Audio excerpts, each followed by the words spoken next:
Hello again, everybody. It's the Reverend J. Goldstein, and welcome to another episode of Doodling with Reverend J. Today's episode, we're going to be drawing a flower. Now, if you remember in the last episode where we drew a brick wall, I drew a little flower and made the offhand comment that anyone can draw a flower, or that you already knew how to draw one. Then I realized, what if you don't? So let's fix that and draw a flower.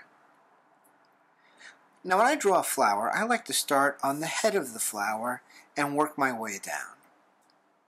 So let's do that. First, let's make the center part of the flower.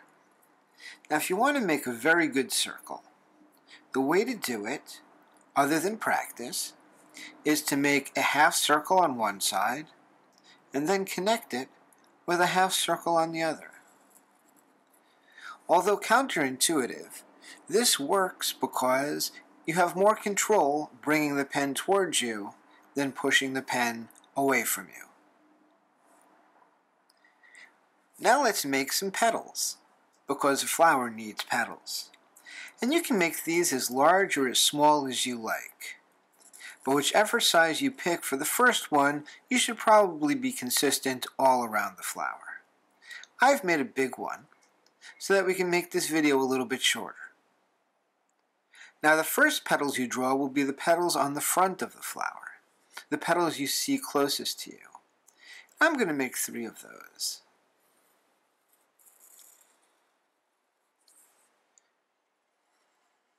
Now like I said, you can make these petals any size you want. You can make tons and tons of skinny ones. Or maybe you have a way of making one large petal around the whole flower. If you do, send a picture of it to me. I'd like to see that. Next, we're making the secondary and third rows, etc. by coming between the petals we already drew and make little half petals.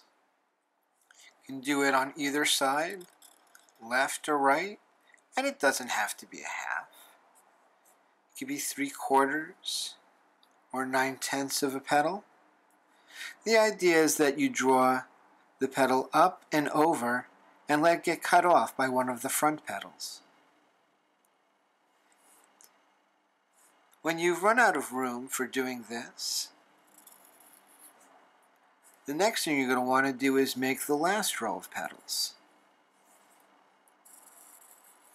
The way we'll do that is by simply making little curves over the spaces that we have left over.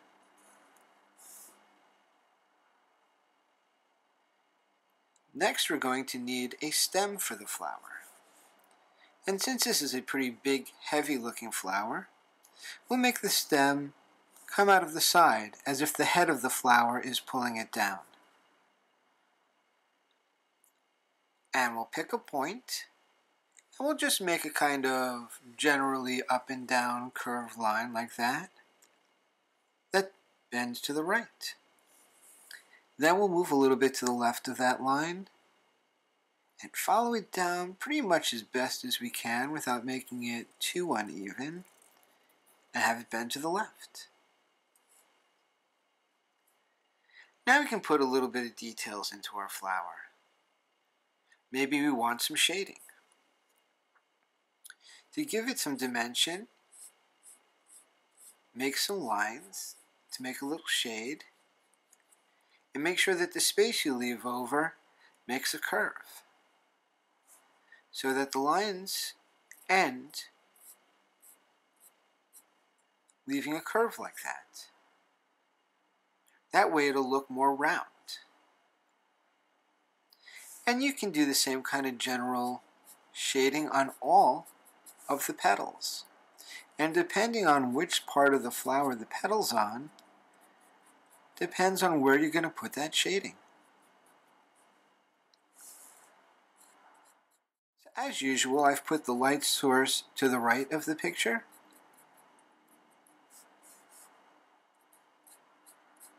And you can see that the parts farther away from the light source, the parts on the left, are the parts that get shadowed. And we're trying to infer the shape of the flower by how far the shadowing goes. For instance, we want to make this look as though it bends a little bit. So it bends away from the light. We put shadow on the part that bends away from the light, and it looks bent. Like I've said before, I'm not particularly good at this, but I'll share what it is that I know. Next, we're going to put a little bit of detail on the stem. If you want to infer a shadow here, you can just make a second line on the left side, or even make little hash marks. You'll find what works best for you. And all this flower needs are a couple of leaves. What I like to do is just kind of make a line that curves like a big flattened out S with a point on the top. So that's your S, and then it makes a point. It goes kind of the other way. And you complete the leaf by making a curved line that meets at the end.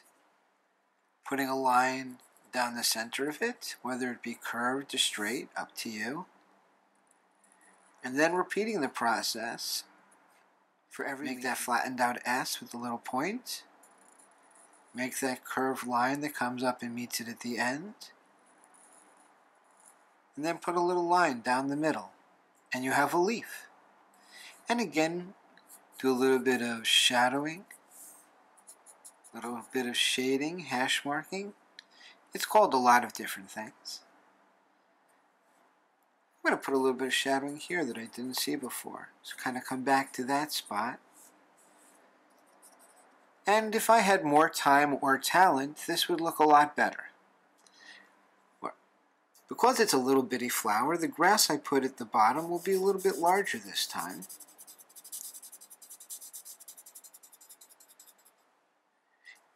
And something I haven't been pointing out about drawing grass at the base of things is it's nice to make it a little higher in the middle and then a little bit lower on the ends. And that gives the impression of depth because the part closest to the picture looks like it's closest to you because that's where the most detail is. So we have a flower, and I hope you enjoyed that.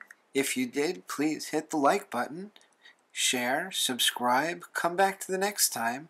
It's a Reverend J. Goldstein. Ta-da!